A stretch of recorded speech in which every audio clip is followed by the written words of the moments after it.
അസ്സലാമലൈക്കും മാഡം, ഞാൻ ഷെയ്ബ് പെരിന്തൽമണ്ണ പുലാമന്തോളിൽ നിന്നാണ് വരുന്നത്. നിങ്ങൾ നമ്മളെ കമ്പനിയുടെ അമേസിങ് പ്രൊഡക്റ്റ് ആയിട്ടുള്ള ഈ കോഫി ഉപയോഗിച്ച് കിട്ടിയ റിസൾട്ട് ജനങ്ങൾക്കൊന്ന് പറഞ്ഞു കൊടുക്കാൻ വേണ്ടിയിട്ട്, നിങ്ങളെ അനുഭവം ഒന്ന് പറഞ്ഞു കൊടുക്കാൻ വേണ്ടിയിട്ട് നമ്മൾ വന്നതാണ്. നിങ്ങളതൊന്ന് പറഞ്ഞു കൊടുക്കും പ്ലീസ് മാഡം. വലൈക്കും സലാം. ഞാൻ ആസിയ, പള്ളിക്കുറുപ്പ് മണ്ണാർക്കാട് ഭാഗത്താണ് എൻ്റെ വീട്.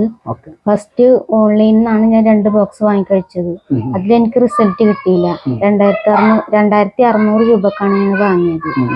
പിന്നെയാണ് ഷെയ്ബ് സാറുമായിട്ട് ഞാൻ കോണ്ടാക്ട് ആയിട്ട് 4 ബോക്സ് വാങ്ങി കഴിച്ചത്. ഈ 4 ഫസ്റ്റ് ഇങ്ങനെ കുടിക്കുമ്പോൾ എനിക്ക് റിസൾട്ട് കിട്ടുമെന്നൊരു പേടിയുണ്ടായിരുന്നു. ഫസ്റ്റ് എനിക്ക് 7.6 ആയിരുന്നു റിസൾട്ട്. 4 ബോക്സ് കഴിച്ചു കഴിഞ്ഞിട്ട് 5.15 റിസൾട്ട് കിട്ടി. മാഡം, നിങ്ങൾക്ക് ബന്ധപ്പെടുമ്പോൾ എന്നോട് പറഞ്ഞു ഞാൻ ഐ കോഫി ഓൺലൈൻ മാർക്കറ്റിൽ നിന്ന് വാങ്ങി, അതിന് ഞാൻ പറ്റിക്കപ്പെട്ടു, അവരെന്നെ ചൂഷണം ചെയ്ത് പറ്റിക്കപ്പെട്ടു, ഞാൻ അങ്ങനെയാണെങ്കിൽ കുടുങ്ങി ഇങ്ങനെ എന്നൊക്കെ പറഞ്ഞു നിങ്ങൾ. എന്നിട്ട് ഇത് തട്ടിപ്പാണ്, നിങ്ങളും ഞങ്ങളെ പറ്റിക്കാണോ എന്ന് ചോദിച്ചല്ലോ. അപ്പോൾ നിങ്ങളോട് ഞാൻ പറഞ്ഞു, നമ്മളെ സ്റ്റോർ ലിങ്ക് ഉണ്ട്, നമ്മുടെ യഥാർത്ഥ ഡിസ്ട്രിബ്യൂട്ടർ ആണ്. നമ്മളെ സ്റ്റോർ ലിങ്ക് വഴി നിങ്ങൾ പർച്ചേസ് ചെയ്തോളൂ, റേറ്റ് കാര്യങ്ങൾ നിങ്ങൾക്ക് നോക്കാം. 3100 ഐ കോഫി നിങ്ങൾക്ക് കിട്ടൂല എന്ന് പറഞ്ഞു. അപ്പോൾ നിങ്ങൾക്ക് എന്താണ് തോന്നിയത്?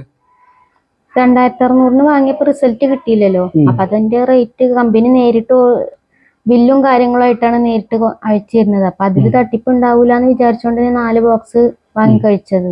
4 ബോക്സ് വാങ്ങി കഴിച്ചപ്പോ റിസൾട്ട് കിട്ടുകയും ചെയ്തു. കൊളസ്ട്രോള് കാര്യങ്ങളോ പ്രഷർ അങ്ങനത്തെ എന്തെങ്കിലും പ്രശ്നങ്ങളൊന്നുമില്ല.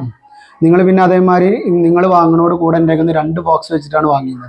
അത് നിങ്ങൾ ആർക്കാണ് കൊടുത്തിട്ടുള്ളത്? ഒന്ന് എന്റെ ഉമ്മാക്കും വേണ്ടിയിട്ടാണ് വാങ്ങുന്നത്. ഉമ്മാക്ക് എത്ര വർഷം പഴക്കമുണ്ട്? ഉമ്മാക്ക് 10 വർഷം പഴക്കമുള്ള ഷുഗറാണ്. ഉമ്മ 5ാമത്തെ ബോക്സ് കുടിച്ചുകൊണ്ടിരിക്കുകയാണ്. അപ്പൊ ഉമ്മാന്റെ അവസ്ഥകൾ എങ്ങനെയുണ്ട്? മേലുവേദനയൊക്കെ ഉമ്മാക്ക് ഫസ്റ്റ് ഉണ്ടായിരുന്നു. അപ്പൊ അതിനൊക്കെ ഒരു കുറവുണ്ട്. റിസൾട്ട് കിട്ടും തന്നെയാണ് വിചാരിക്കുന്നത്. റിസൾട്ട് 100% സന്തോഷമായിട്ട് പോകുന്നു. പിന്നെ നിങ്ങൾ എനിക്ക് വിളിച്ച് പറഞ്ഞേക്കാൻ നിങ്ങളോട് പറഞ്ഞു, നിങ്ങൾ HbA1c ടെസ്റ്റ് ഡോക്ടറെ കാണിച്ചു കൊടുക്കാൻ പറഞ്ഞു. നിങ്ങൾ അതുകൊണ്ട് ഡോക്ടറെ അടുത്ത് പോയേക്ക് നിങ്ങൾക്ക് മെഡിസിൻ എന്തെങ്കിലും മാറ്റങ്ങൾ വരുത്തിയോ? ഫസ്റ്റ് ഡോസിലെ മെഡിസിൻ ആയിരുന്നു. ഇപ്പൊ ഡോസ് കുറഞ്ഞ മെഡിസിൻ 1 നേരാക്കി ഉപയോഗിക്കുന്നുണ്ട്. നിങ്ങൾ കോഫി ഇപ്പൊ എങ്ങനെ ഉപയോഗിക്കുന്നു? കോഫി ഒരു പാക്കായിട്ട് ഉപയോഗിക്കുന്നു. ഫസ്റ്റ് 2 പാക്കായിരുന്നു ഉപയോഗിച്ചിരുന്നത്, 1 പാക്കായിട്ട് ഉപയോഗിക്കുന്നുണ്ട്. Okay, thank you madam. ഇന്ന് എൻ്റെ ഉണ്ട്.